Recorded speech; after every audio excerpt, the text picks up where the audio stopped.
Okay. Alright. That just syncs up audio. Alright. So like we talked about yesterday, I guess, can you fill us in again on how God called you to Japan and just your background before that and what led you deciding to come here?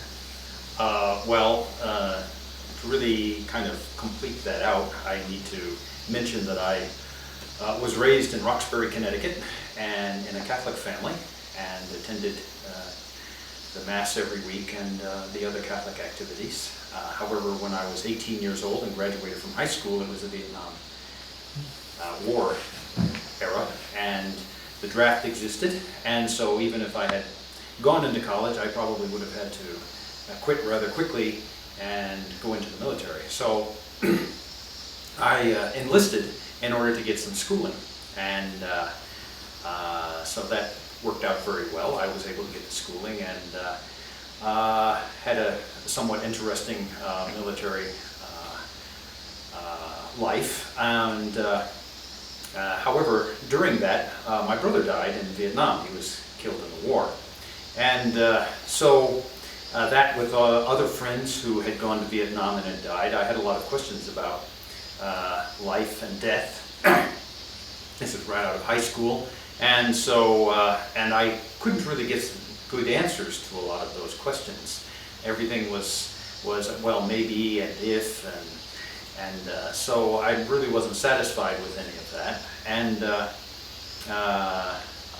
however, at my brother's funeral, the priest in the funeral, trying to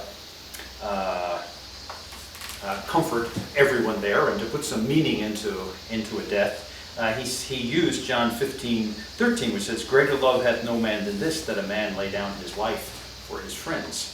And I remembered that verse. It did give meaning to what my brother had done, and it really did sum up the soldiers' feelings at that time. Not every soldier, but particularly the units I were in were rather what we call gung-ho. And so they really felt that if they had gone to Vietnam and had died there, that there was a purpose. They were dying for the Vietnamese people. They were dying for their freedom. And an extension of that would be they were dying for Americans also, to preserve freedom. People may want to argue and say, well, you're wrong and all of that. However, that truly was our feelings at the time. So when the priest used the verse and said that a man lay down his life for his friends, there's no greater love than that, that really, yes, that's really true. It really struck my heart, and I really remembered it.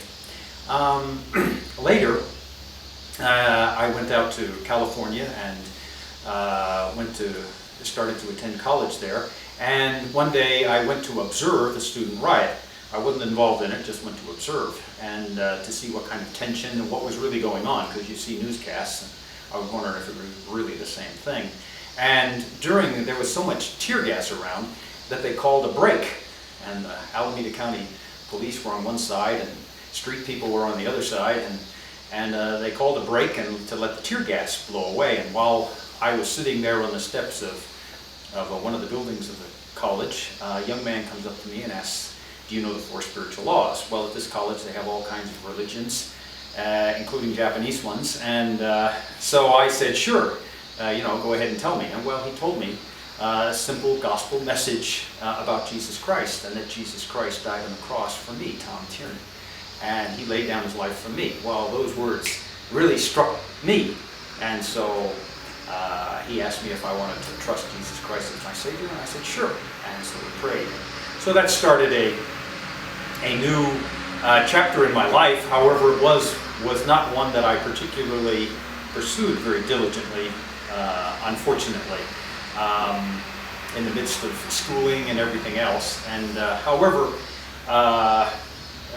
towards the end of my college, I met a very dedicated Christian young lady and started to attend church with her. And she would attend in the evening to a church that I went to, and we built up a relationship, and it was really based upon the Lord, and it was really a wonderful thing. So then I graduated from college and I started working in an aerospace company.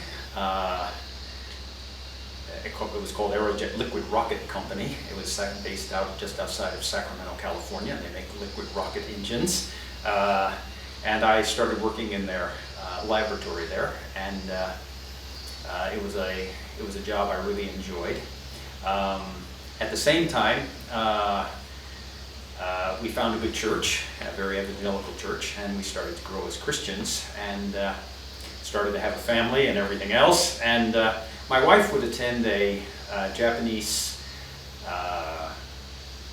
Christian camp every summer at Mount Hermon in California. And one year there, both she and I dedicated ourselves to missions. However, I was a young engineer working in a company, certain demands upon my time and my life, and so we talked about it and prayed about it, and we supported missions. We always thought about, well, maybe in the future, yes, there'd be an opportunity. And sure enough, inside the company, there was an opportunity to come to Japan on the Japanese space program and to be a part of that. And so the Lord led in that and opened up doors, and we were able to come to Japan. And I worked here for 6 years, assembling, testing, and launching rockets with the Japanese. It was a very, very hard thing to keep up with the Japanese hours, but the Japanese workers are really great, and so I really enjoyed it. Then, while I was doing all of this, I attended a church service one time, and a young Japanese preacher used Isaiah chapter 6, and Isaiah says, "Also I heard the voice of the Lord saying, Whom shall I send, and who will go for us? Then said I, Here am I, send me. And he said, Go and tell this people." And I was in a church in Japan that was very evangelical, passed out tracts every Saturday, and the members were expected to be out there on Saturday and passing out tracts to people on the main street. And so here I hear this message, and yes, okay, so once again I dedicated myself to missions. However, I was under contract, so I didn't feel like I can't just break my contract and just stay. So I continued my work, and but always remembered this decision that I had made. And during all of this, the company had decided, okay, it's time for me to come back, and someone else would stay here. But my wife and I didn't think that was really the Lord's leading, so we prayed about it, and the Lord changed people's minds, I guess, and the company changed its mind and said, well, okay, you can stay here.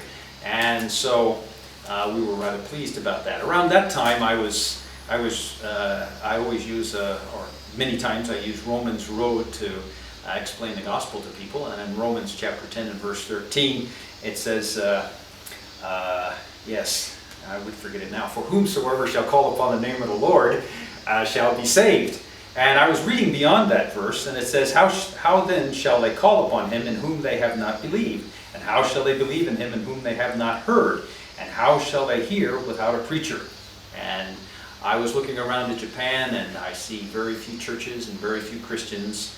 And you go to America, and there's many, many churches and many, many Christians and much Christian witness, and there's so little here in Japan. And so really, my wife and I really felt a tremendous burden to stay here. The Lord had kept me here once. Well, the next year, the company again contacted me, said, why don't you come back to the States? We've got some neat programs you can work on. But again, we prayed about it, and again, the Lord changed minds, and the company changed its mind and kept me in Japan again. So 2 times I was kept in Japan, so I really felt like Gideon, and felt like the fleece had been out there twice, and the Lord had shown me what I'm supposed to do. So I contacted the company and said, I'm going to quit and stay in Japan. Well, the company was a little bit shocked by that, and I had a new boss in the main office in Sacramento, and so he sent word that I was to come back and explain myself. Why did I want to stay in Japan? Well, I didn't really know this new boss, and I couldn't really figure out you know, is he going to accept some kind of Christian testimony?